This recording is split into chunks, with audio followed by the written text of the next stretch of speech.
জামাত মানে বা ইসলামী মানে যে একদম খুব বাজে এমন কিছু না। বাংলাদেশে 100% জামাত ইসলাম ক্ষমতা আসবে। আমি বিএনপি কে সাপোর্ট করি না।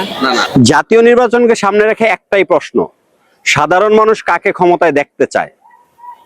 জানতে চাই, জানাতে চাই তাদের চিন্তা ও প্রত্যাশার কথা। চলুন জানা যাক। নির্বাচন আশাবাদী যে ইসলামী দলগুলোর মধ্যে জামাত ইসলাম সবার যে আগিয়ে আছে। নির্বাচন বাংলাদেশের খুব গুরুত্বপূর্ণ একটা নির্বাচন। এটার মাধ্যমে তো প্রমাণ হয়ে গেছে যে কারা জনপ্রিয়তা বেশি।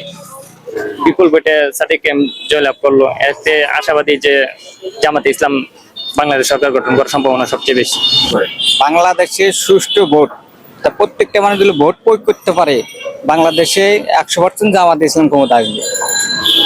এটা আমরা নিজেরও বলি, সাধারণ মানুষের আমরা জানি, তারা বলতেছে যে বাংলাদেশের শান্তির জন্য জামাত ইসলাম। জাতীয় নির্বাচনকে সামনে রেখে এবার কাকে আপনার পছন্দ, মানে প্রার্থীকে আপনি ভোট দিতে চান?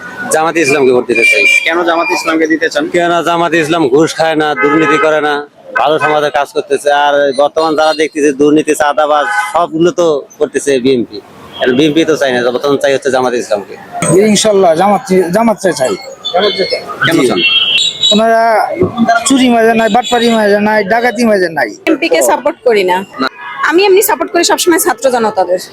হ্যাঁ, তো নির্বাচন হোক এবং ছাত্র জনতা আমাদের হচ্ছে এনসিপি আসুক। এটা হচ্ছে যেটা মানে আমার ব্যক্তিগত ওপিনিয়ন, যে নতুন কাউকে চাই আমরা, obviously not Awami League BNP চাই, যে অন্তত নিজের জন্য না দেশের জন্য করুক।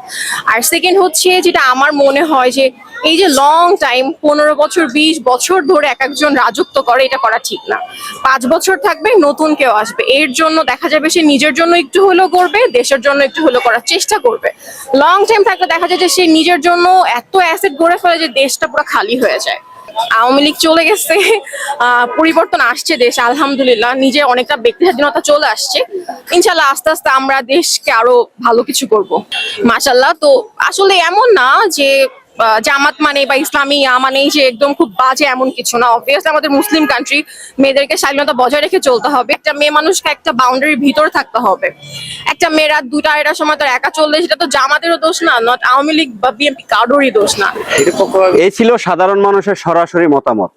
কে আসবে ক্ষমতায় সেটা সময়ই বলে দিবে, কিন্তু জনগণের কণ্ঠস্বর স্পষ্ট। জনগণের কণ্ঠে গেয়ে যায় গান, জনতার কথাই আমার স্লোগান।